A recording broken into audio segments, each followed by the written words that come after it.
Okay, welcome back to the Camp Time is Real Time podcast. I am happy to announce the title, Camp Time is Real Time. We figured that out over the course of the week.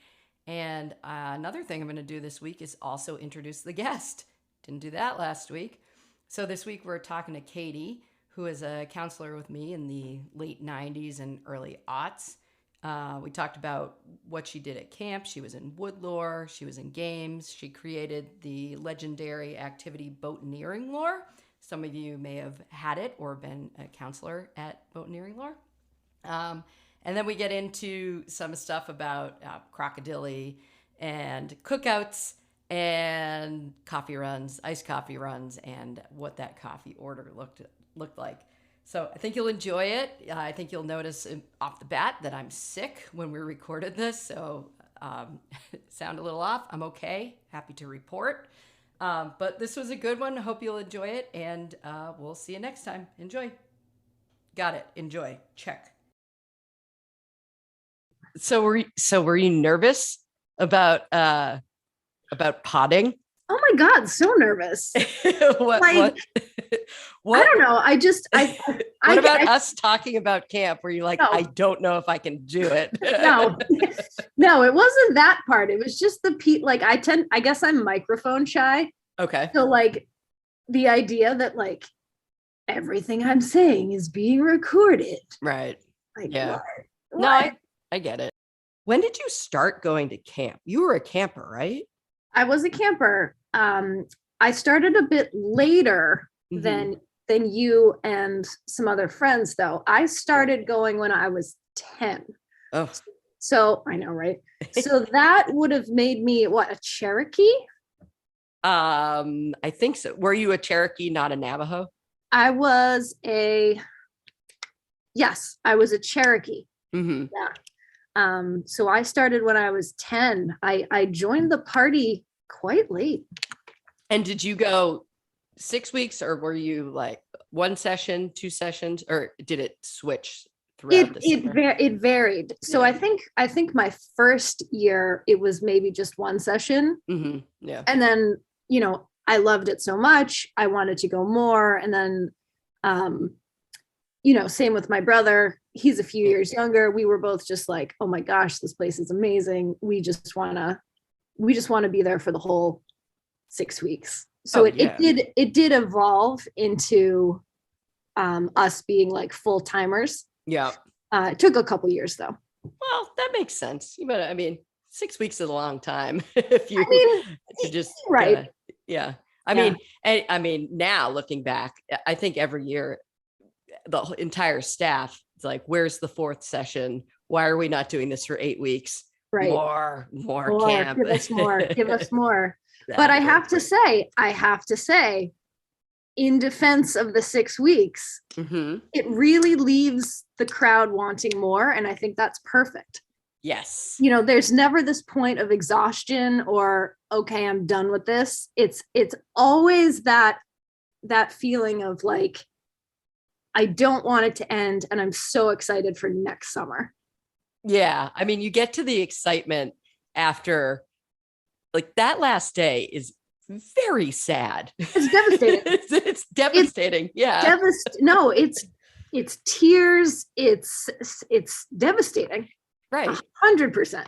Yeah. Because your whole previous 6 weeks was spent in this bubble of inside jokes that don't fly outside of camp. Nope. And everything was amazing. And then they ring the final bell. There's a staff party, and then that's it. Did you ever miss a day? I did. Ooh.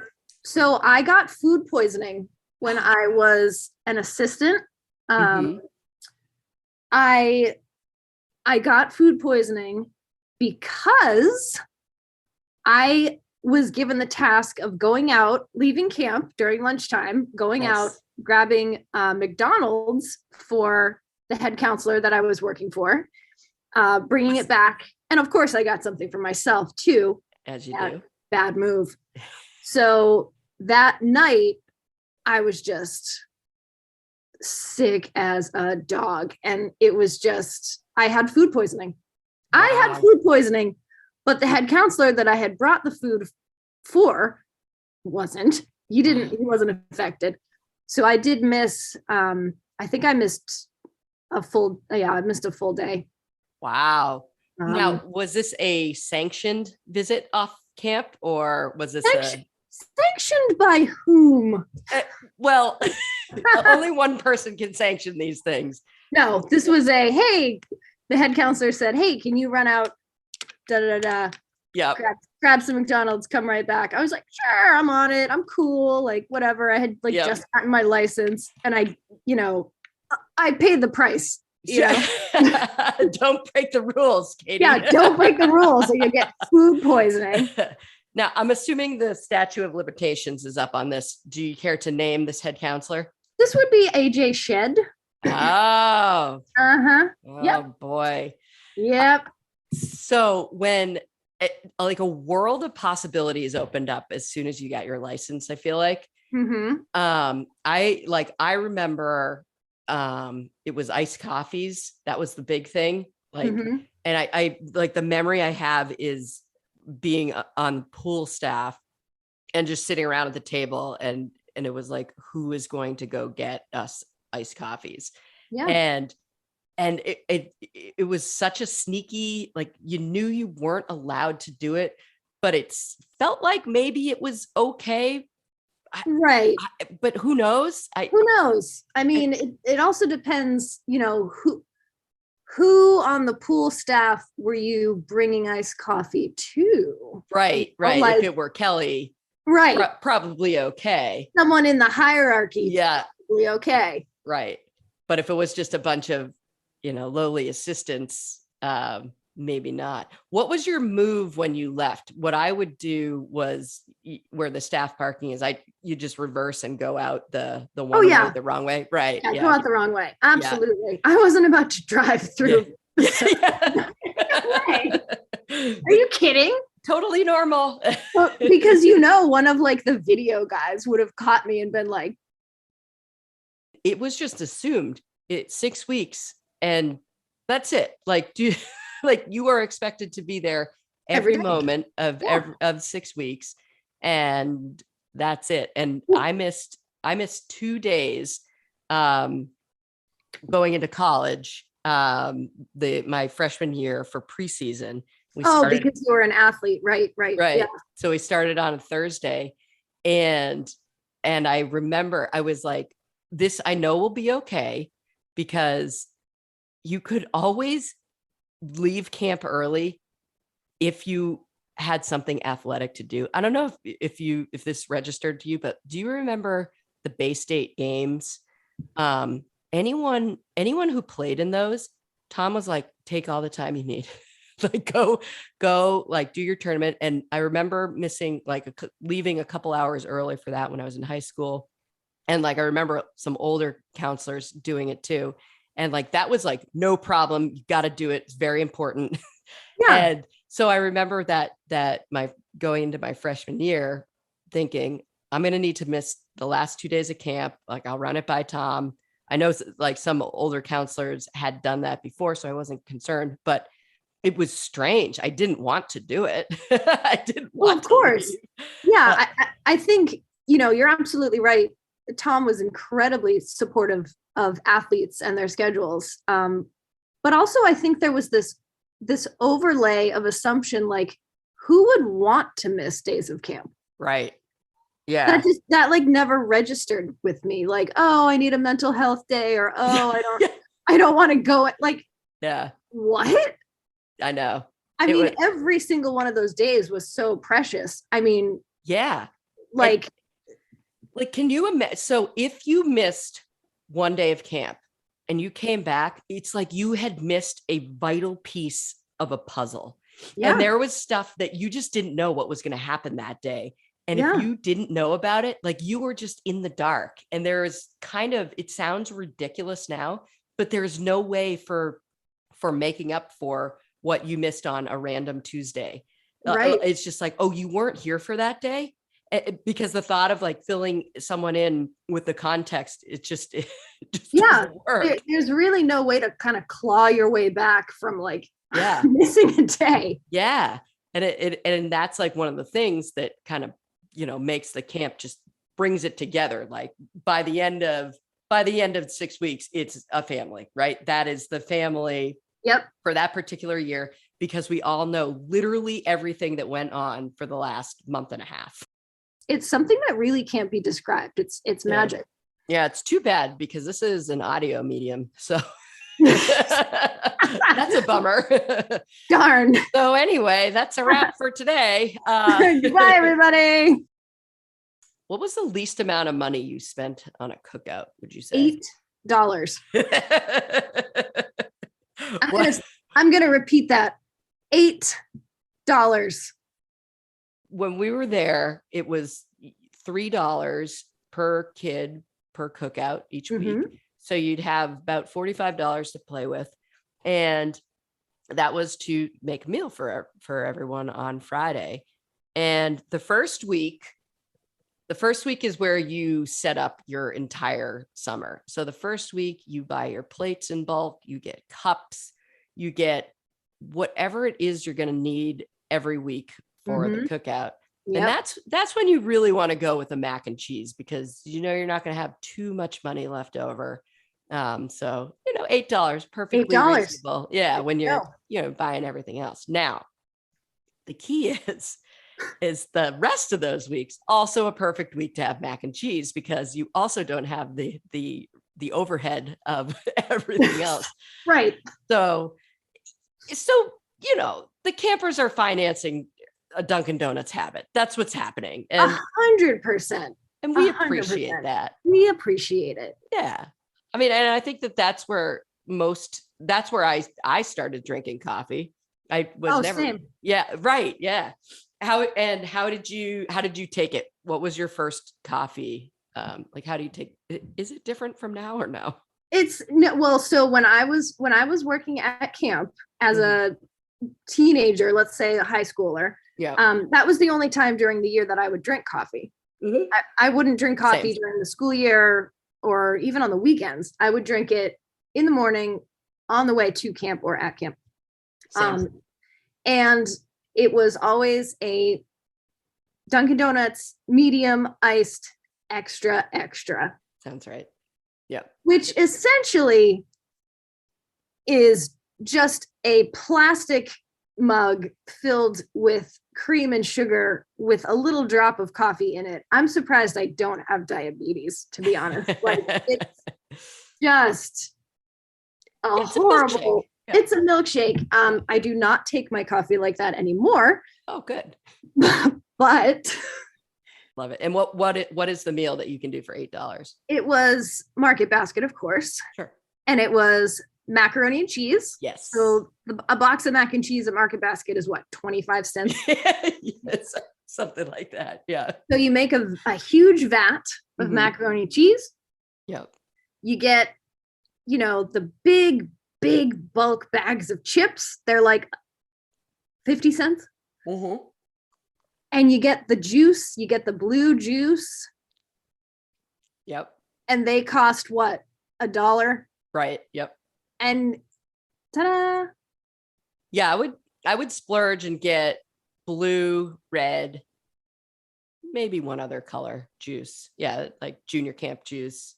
Yep. But yeah, mac and cheese is the one that I remember doing for $9. And my thing was, because you do get it down to a science after you do these for a couple of years. Oh yeah. You want to get the kids out there and keep them eating. So I would always get Market Basket brand, like Oreos. So cookies and chips, like, here, start eating. Yeah. Sit down, start eating. Yep. And then, if the main course was mac and cheese, forget it. Amazing. That's like a $3 main course. And then I did the last couple of years, I just did straight up s'mores every dessert. It's a classic. Yep. The kids enjoy it. It's something to do. It gives them something to do. Yep. And it's delicious. Who doesn't love a s'more? And there was like I think early on I dabbled in, like, what are we going to do? Like ice cream sundae bar or banana boats. Yeah. I actually don't even remember I'd have to think a little bit, maybe do a moment of prep to figure out. But yeah, the s'mores were great. And then I always like to get back relatively early. So we were a very efficient shop. This year, as I was pulling in to pick up Aiden, it was the last day of the second session. And I was rounding the turn. Just like I was stopped, the traffic person, whose name was Sarah, I learned, she stopped me. I was like first in line, and I could see over by Aiden's troop, a group of 10 or 15 counselors all doing Cotton Eye Joe. Nice. And I only had to look at it for a second. Yep. And you could just feel it. Like you could feel it in the air that like they had turned that corner of just like there is something's happening here. There's, CITs, assistants, heads, and they're all doing this silly dance that, was made popular with 25, 30 years earlier. I don't know. 97, 98. Yeah. And they're all doing it. And, it's the end of the day. It's the end of the session. And they're like, not everyone's at their post. It's fine. And they just want to be together doing this thing that it just is something that only can happen at camp. It was just so cool to drive up and just feel it, just like legitimately just feel it. And you saw what's going on. And I think that it's because that's a moment I truly hadn't seen since I worked there. Like when you go to visit, you don't see that, 4:05 in the afternoon. And it just brought back everything that you felt when you were there. And it was very cool that 20 years later, it was the same. Yeah. One of the things Aiden picked up, which I was also excited about, was a little game called Crocodilly. Oh, yes. Yeah. I feel like every year there was some little addition to the song. What are some of the tweaks? Yeah. So like Crocodilly, oh my croc, yeah. Say Chico, Chico, Chico, Chico, Chakalaka, not canon. Oh, yeah. They would do that like little additional piece there, and it was like, no. You're like, no Chippewa of mine is gonna. Yeah, no. Yeah. I shut that down so hard when that started happening. I was like, absolutely not. Yeah. Crocodile, oh my croc, say Chico, Chico, Chico, Chico. And then it was, for some reason, kids started saying a different word other than follow.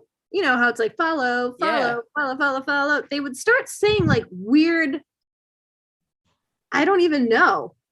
Like, really? I don't remember that. I think what initially happened was they started to say the word fellow. Yeah. And I was like, no. Wrong. Incorrect. And then it was when they got to the counting part, instead of counting to 1, 2, 3, you're done, they would count to 10, and it was like no we count to 3. So this is interesting. So I remember a time before Crocodilly at camp, like and maybe it just was there and I didn't notice it, but I remember being a camper in the game or whatever, the hand clapping game, whatever it's called, being introduced. And yeah, it was the basics, and we'd count to 5. And the thing that, probably took too long to figure out looking back, but we learned pretty quickly, was you want to be on the bottom if you're going to win. So when it's the final 2, when you go to 5, and then if you can't start on the bottom, if the other person is also on to the math that goes into it, then you just kind of mess around with those first ones. You go off beat. Yeah, you're just a real jerk about it. You mess with that. Yeah. And that was it. So like if you could somehow win Crocodilly after having started on the top, then was like a real victory. Like that You was were- really, you were playing really the game champ. well. Yeah. Yeah. But I do remember coming back, and then we're counting to 10. We're Counting to 10. Get out of here. Come on. You're done. Stop this madness. I seem to recall a entire camp-wide crocodile, like at Circle. Do you remember this? I do remember that. Okay. Yeah. All right. Mm-hmm. And did we go the full, like down to, did we crown a winner? No, because that would have taken like an hour. Forever. Yeah. Okay. All right. I was making sure. Okay. But that did happen. It did happen. And I think it was just a few rounds just for fun because it was such a craze and it was cool to have everybody participate.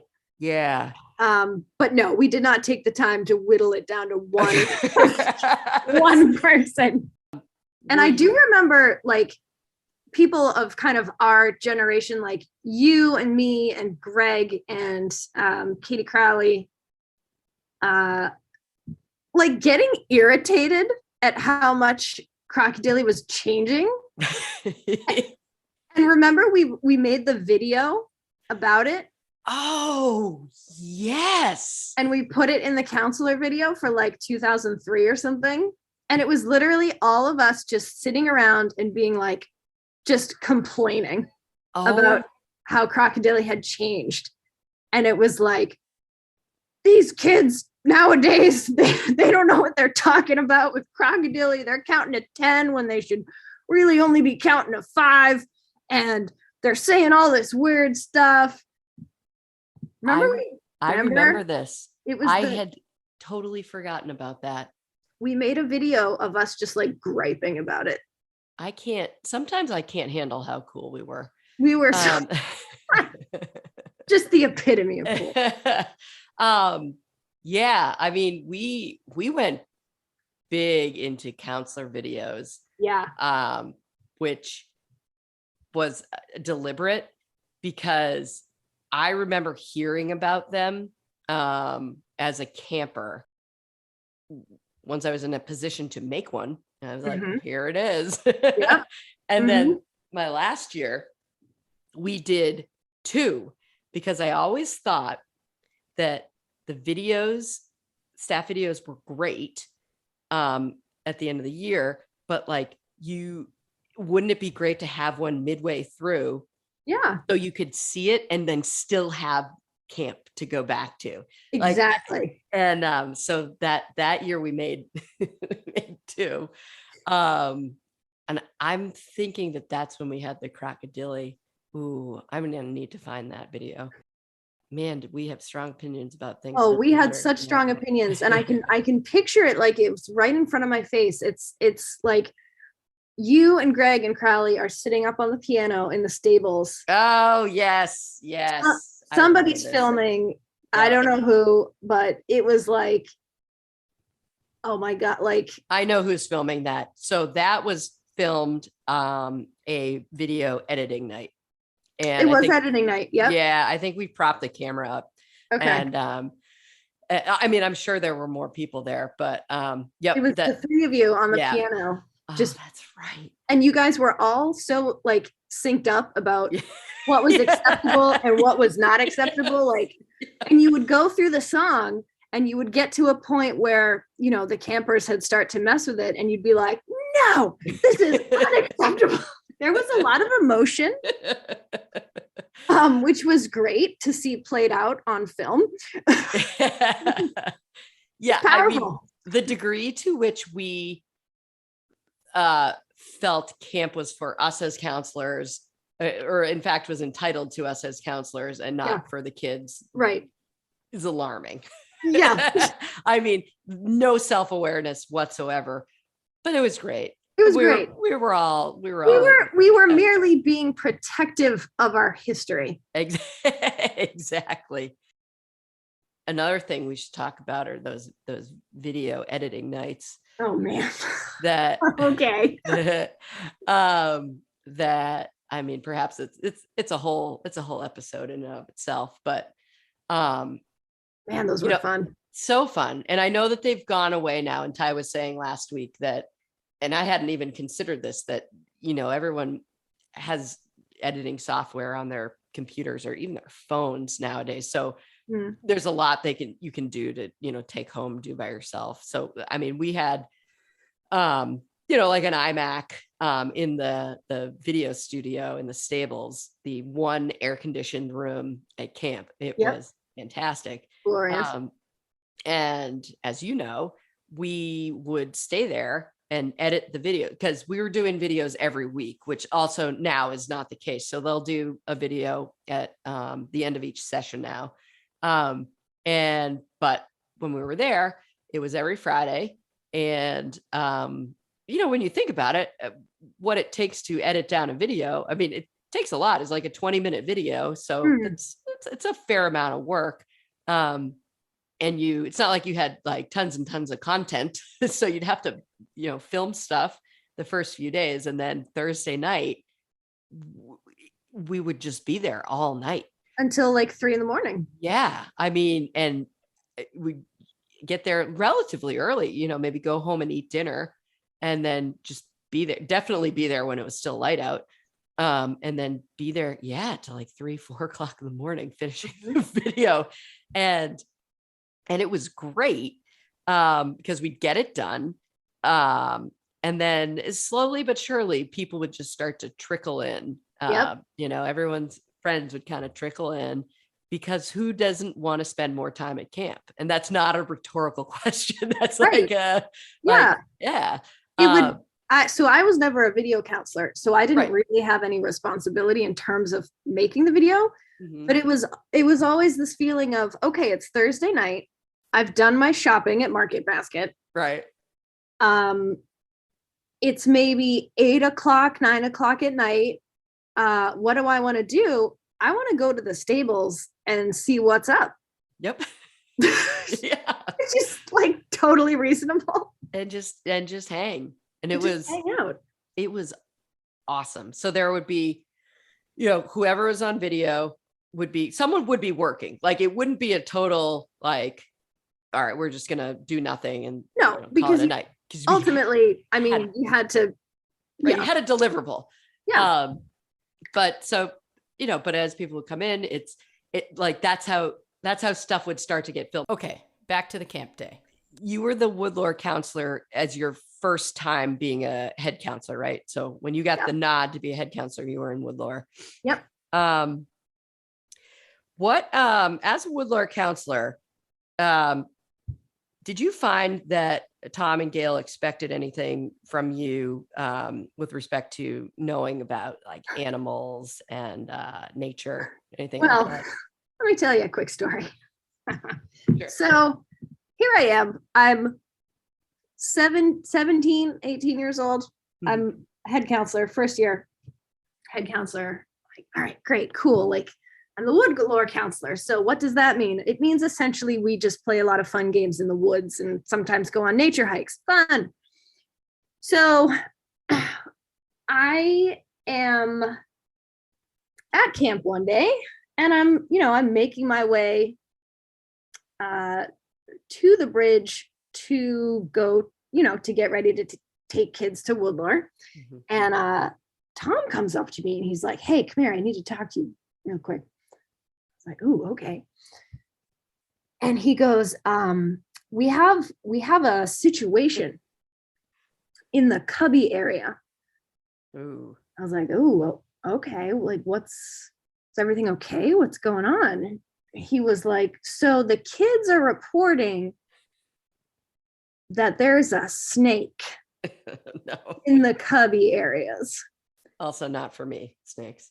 And I was like, ooh, okay, like are all the kids, did you pull them all out of there? Are the kids all right? And he was like, yeah, the kids are fine. Nobody's in there.